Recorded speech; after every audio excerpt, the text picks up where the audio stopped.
Am I the a-hole for telling my wife's kid sister I never liked her?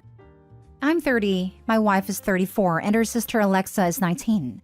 We got married 2 years ago, but we've known each other for a long time. My wife's parents live abroad and they have a business there. And 11 to 12 years ago, they sent Alexa to the US to live with my wife and get her education. My wife is basically her only parent and she does everything for Alexa. I'll be honest, Alexa is a brat who honestly gets on my nerves. It's like she exists to make my wife's life miserable. She's arrogant, rude, entitled, nasty. She constantly broke rules and none of her teachers ever liked her. She also refused therapy. I'm amazed at the patience and kindness my wife has, because the girl was a nightmare. The second Alexa went to college, we got married. She came home for Thanksgiving, probably skipping classes, and came to me this weekend and confessed her feelings. Apparently, I treated her so much better than my wife when she was growing up. I tried to be nice to her just because she's my wife's sister. I do things like take her out once in a while to give my wife, then girlfriend, a break. When my wife would try to tutor Alexa and she wouldn't even do her work and fail half her classes, I told her to let it go. I lost it and told her I don't like her. I never liked her. And I was only nice to her because it would make my wife happy. I told her I only put up with her spoiled self to be with my wife, and I was annoyed whenever she intruded. Alexa started sobbing and ran out. I told my wife everything, and she said I was right to turn her down but didn't have to be so harsh, though she thanked me for being honest. Her parents are furious, and I've gotten a bunch of weird text messages from what I suspect are Alexa's friends. Am I the a-hole? Edit. I would never do anything because Alexa's literally a kid I've seen grow up. It would be disgusting and immoral. I would have shut her down either way, but I'm asking if I'm the a-hole for revealing how I really feel about that brat. Not the a-hole. Don't be alone with her ever again. Her words against yours. Red flags. This and WTF. Alexa has the hots for OP? I must have missed that totally until I read through the comments. OP, it might be useful to spell this out in your post for dense people like me. But wow. Yes, please keep far away. She's trouble you don't need in your life. Not the a-hole. Not the a-hole. She's an adult and needs a reality check for her past behavior. The problem isn't what you did, it's that no one did it before. Her parents have no right to be upset, since they passed off the job of parenting to your wife. To be clear, my wife would always take her out on these things, and give her money for concert tickets and drive her places. Yeah, protect yourself and never be alone with her. I'm sure she feels like her parents threw her away for being the problem child, and she resents her older sister for having everything she doesn't, as in parents that didn't dump her, a successful career I assume, and a loving husband, mostly the first thing. I don't at all doubt that she'll shift the negative energy she had against you now, and potentially try to break the two of you up, or ruin your life with lies. She needs therapy badly, like really badly. Not the a-hole, but what in the world is going on? Your wife thinks you were too harsh in turning down her sister's attempt to ruin your marriage? Were you supposed to just pull a Gabby from Desperate Housewives and say, that's negatory on the affair, with a smile on your face? My wife's always had a weak spot for Alexa. Alexa is a cross between her baby sister and her first child. Meanwhile, Alexa clearly views your wife in the same way a parasite views its host. Your wife needs therapy to figure out why even when Alexa tried to steal her husband, she still advocated for Alexa instead of herself. Next story. Am I the a-hole for telling my brother and sister-in-law that for crying out loud, my nephew is not special and is an overgrown child? My parents had me, 36 female, when Mike, 53 male, was a teenager, and Mike had Logan at 22, so I'm closer in age to my nephew, 31 male. My brother Mike and his wife, 52 female, Chloe, believe that the world should revolve around their son Logan, and that anyone who thinks differently is wrong and doesn't realize how special Logan is. Logan, Mike, and Chloe tell people that Logan does freelance for a living, which is code for Logan being unemployed, playing video games, and generally living like a teenager off school. Mike and Chloe handle all of Logan's adult responsibilities. They send him money every month so Logan can pay rent and have fun. Chloe will cook most of Logan's meals and drop them off at his house. She will do and drop off all his laundry as well. Mike and Chloe tried getting me to fork over money for a Vegas vacation because I had just taken a trip to Fort Lauderdale, and it's not fair that Logan doesn't get to go on vacation as well. I told them, hell no, because Logan's a 30-year-old man, and I'm not going to pay for his vacation. Mike and Chloe told me how selfish and awful I was toward my own nephew. Mike and Chloe also expect other family members to cater to Logan this way and react the same way if someone else isn't revolving their life around Logan. Naturally, our relationship is very strained. We keep our interactions very superficial and we don't see each other unless we're all at a family event. A few days ago, we were at a baby shower for Mike and I's cousin. Mike and Chloe came up to me just to criticize me over the fact that I attended Logan's ex-fiancée Alexia's hooting ceremony. Some background information is that Alexia was given a list of marriage demands from Mike and Chloe. They expected Alexia to provide 3 meals a day and do all the chores while still working full-time.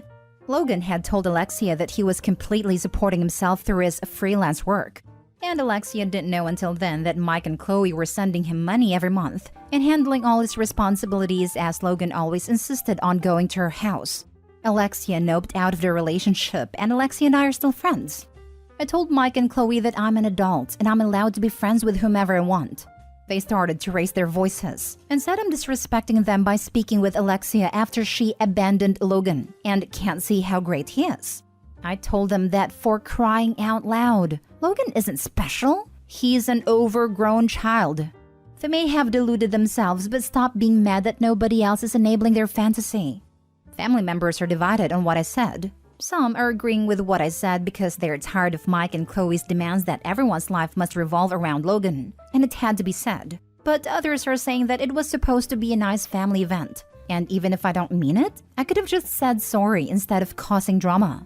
Am I the a-hole? Info. This was a baby shower for your cousin. What does your cousin say? If cousin thinks you did wrong, apologize to cousin and to the other family members, but not to Mike and Chloe. Because after all, it is true that you could have just held your tongue and let Mike and Chloe make fool of themselves without participating yourself in ruining a family occasion. Easier said than done, I know. Our cousin is one of the people who agreed with me. She's also sick and tired of Mike and Chloe's demands regarding Logan. I think the fact that Mike and Chloe approached the OP to criticize her friendship with Logan's ex gave her a bit more leeway. Even if Logan had a diagnosis of developmental delay or whatever, the goal would still be to encourage him to be independent as possible. This will eventually get old, and they will get tired of caring for their adult-aged little kid. It will be a rude awakening for everyone, not the a-hole. Or they will continue on until they die and leave their middle-aged or older little boy who is completely unable to function in the world. Sounds like my 35-year-old cousin. Mommy walks him home from work every day because some little kids pointed at him 3 years ago. He isn't allowed to leave the room with his phone, and Daddy takes it away at 9 p.m. every night. Next story. Am I the a-hole for not helping my sister with her wedding because I'm not in the bridal party? My sister and I aren't best friends, but we have a pretty good relationship. Good enough that when she got engaged, I assumed that I would either be a maid of honor or at least a bridesmaid. She ended up not asking me despite having a bridal party of 10, but I didn't say anything even though I was a little hurt. I totally get that it's her wedding and that I'm not entitled to be in her wedding party and eventually got over it. A little afterwards, my best friend got engaged and asked me to be maid of honor, and I happily dived into the responsibility, and it's been a lot of fun for the both of us. I've already been able to plan and execute a lot that has both made experience fun for my friend and also a lot less stressful. On to the issue. My sister's maid of honor honestly dropped the ball. I know I'm going to be biased, but I've received complaints from family members and other friends. She hasn't put any effort into helping my sister with her wedding, didn't plan anything, never responds to my sister's messages, and just generally isn't interested at all. None of my sister's other bridesmaids are stepping up either, though they all have a reason for why they can't spend more time on my sister's wedding. So, my sister recently approached me to plan everything for her. Bridal shower, bachelorette, and the actual wedding. She wants me to give her the same experience I've given my friend. I was a little offended because she only asked me after she saw what a great job I did for someone else. But she's my sister, so I told her I'd be willing to help if she made me a bridesmaid. I feel like it's the least she could do, and it would make me feel less like an errand girl and really part of the wedding. She refused and said that I'd make the numbers off and that I didn't have the look she was trying to accomplish, which really offended me. Like, at this point, I'm just angry. So I said, fine, I don't have to be part of the wedding, but then she needs to hire me as a wedding planner because I'm not doing this for free. It takes a huge time commitment to do all of this work. She went crying to mom and dad now, and they're all calling me an a-hole because I should do it as a sister. But she's basically asking me to do hours of work for free, which I feel like isn't fair. Now my family's saying that I'm ruining her special day by being selfish and making it all about me, so I'm starting to doubt myself. Now for the top comments. Not the a-hole. Unrelated to whether you're a bridesmaid or not, that's too much work to expect, demand, or wheedle out of someone. Let her figure something else out and enjoy not having any responsibility as a guest. I would probably debate even going to the wedding based on her sister and family's behavior. What are you thinking? How could Opie skip the wedding of the golden child? Opie's not the a-hole. Notice the parents just criticized and called Opie an a-hole. Why aren't they helping the golden child do the planning? Opie's the only one that can do this? Opie, don't help and probably even skip the wedding. They are going to try to keep pulling you in. Holy entitled princess, Batman. Your sister refused to give you a spot of honor at her wedding, insulted your look, and then cried to mommy and daddy because you're not helping her? How is she even old enough to get married? No, you are not the a-hole. Last story. Am I the a-hole for not sacrificing time with my family so that my wife can spend time with hers? My wife and I are trying to see both of our families for Thanksgiving this year. Our plan is to go see her family on Thursday morning and afternoon, and then drive to my parents' house to spend Thursday and Friday night there. From our house, it is a 3-hour drive to my wife's Uncle Bob's house where her family's gathering. Then it is another 2-hour drive to my parents' place from there. And finally, an almost 4-hour drive home on Saturday. A lot of driving, especially with 2 kids, 5 and 3. Our original plan was just to see my family, but my wife's favorite Aunt Viv and Uncle Ray are driving out of state to visit this year and just decided this a couple weeks ago. My wife hasn't seen them in almost 4 years and she's super excited. They were supposed to drive on Wednesday night, but I guess something in their plans changed, and they aren't expecting to get in until late Thursday night or possibly Friday morning.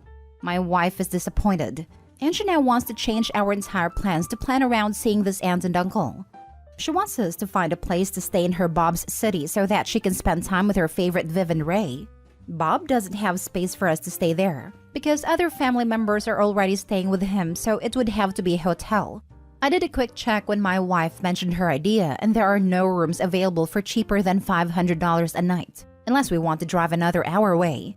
She would also want to spend a majority of the day on Friday with her family and go see my parents late Friday night. I told her I don't want to sacrifice time with my family. I haven't seen my parents since 4th of July, and with my wife's plan, we would essentially sleep there Friday nights and then head home Saturday. I have to be back home on Sunday because I'm scheduled to be on call for work that day, and there's no way I can find someone to switch with me. I told my wife that if she wants to spend more time with her family, then she can drive there herself on Friday morning, and I will stay at my parents' place. I told her she can either take the kids with or I will keep them with me. Her choice. She told me that Viv and Ray haven't even met our youngest, so she would want to take the kids. But since the drive is so long, she would want my help by driving at the kids. That's why, to her, it makes sense to try and stay somewhere in Bob's city, regardless of the cost. $500 wouldn't break us, but that's a lot of money to spend on one night. I told her I don't want to change our plans at all, and she thinks I'm being an a-hole about it. She said she really wants to see Viv and Ray, and this is her only chance. Sorry, this is so confusing. Our plan is already complicated, and I would rather just stick with it than try and change things up. It's already going to be stressful. I've already decided that I will strongly argue against trying to see both families like this in the future. It's just too much. I would say swap the plans and see your family for Thanksgiving on Thursday. If it is not too late to accommodate you, spend the night there and then see her family Friday and come home Saturday as planned, absorbing the cost of the hotel for Friday night. You get your family time in, she gets her family time in. Seems like an equitable compromise. If your wife isn't willing to forgo Thanksgiving Day with her family to see her aunt and uncle longer, then she's the a-hole here. A couple of hours on Friday with your family isn't fair. My parents have already made other plans for Thursday because they weren't expecting us. Yes, I could ask them to cancel those plans for us, but I feel like that's kind of asking a lot. Our original plan was to only see my family for Thanksgiving because we aren't seeing them for Christmas this year. My parents are flying to visit my sister and her family for Christmas, so we were going to spend Christmas with only my wife's family.